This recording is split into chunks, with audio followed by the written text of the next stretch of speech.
तर आपण आळेपाटा पोलीस ठाण्यामध्ये गेलो होतो ताईंना घेऊन आणि सगळी हकीकत सांगितली. तर गोसावी नावाचे हेड कॉन्स्टेबल आहेत, त्यांना सगळी चर्चा सांगितली. त्यांनी देखील संबंधितांना फोन केला त्या दीपक आयरला आणि आपल्याला जसं उत्तर दिलं तसंच पोलिसांना त्यांनी उत्तर दिलं का माझा काही संबंध नाही, तुमच्याकडे पुरावा काय आहे असं उत्तर दिलं. नंतर साहेबांनी जे काय हे आहेत तंटामुक्ती अध्यक्ष किंवा पाटील आहे त्यांना देखील फोन केला.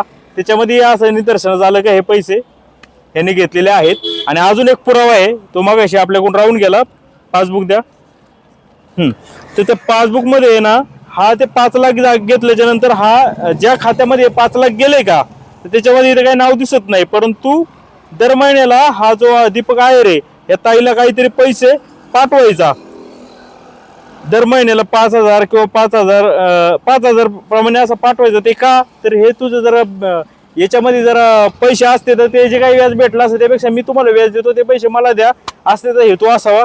तर तो आणि हा नंबर मॅच होतोय, म्हणजे हे पैसे दीपक आयर याचेच यांनीच घेतलेले आहे. हे कागदोपत्रांनी सिद्ध होते. आता त्यांना असं आपण विचारणा केली का तुम्ही यावर फिर्याद दाखल करा. आता पोलिसांचं असं म्हणणं आहे हा गुन्हा खूप लेट झालेला आहे, 8 वर्ष झालेले आहे.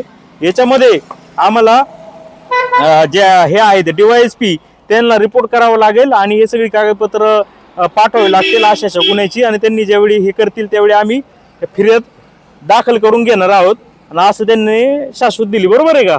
काय झाली चर्चा? ठीक आहे. तर मग ते पोलिसांनी सांगितलं का तुम्ही घरी जा आणि आम्ही ज्यावेळी तुम्हाला फोन करू त्यावेळी फिर्याद नोंदवायला या.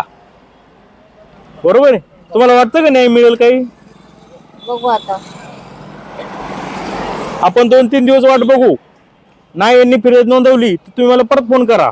चालेल परत आपण गावी जाऊ तुमच्या, मी गावी येतो. चालेल. तुमची परिस्थिती नाही इकडे यायची नाही तर मी येतो गावी तुमच्या, तुमचं घर दाखवू, सगळी परिस्थिती दाखवू, तुमची मुलं दाखवू चालेल. आणि कसे पोलीस गुन्हा नाही दाखल करते आपण बघू. मला तर वाटतंय का पोलीस चांगलेत, काही सोडले मोजके तर ते गुन्हा दाखल करून घेतील आणि तुमचे पैसे आता काय गुन्हा दाखल करणं, पैसे कोर्ट कचेरी पैसे भेटतात का नाही शाश्वती नाही. पण आता इथं किती त्रास आहे या ताईला.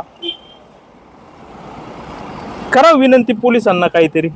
पोलिसांना विनंती केली, माझ्याला मला न्याय मिळवून द्यावा. माझी परिस्थिती नाही आहे, माझी मुलगी पण आजारी असते.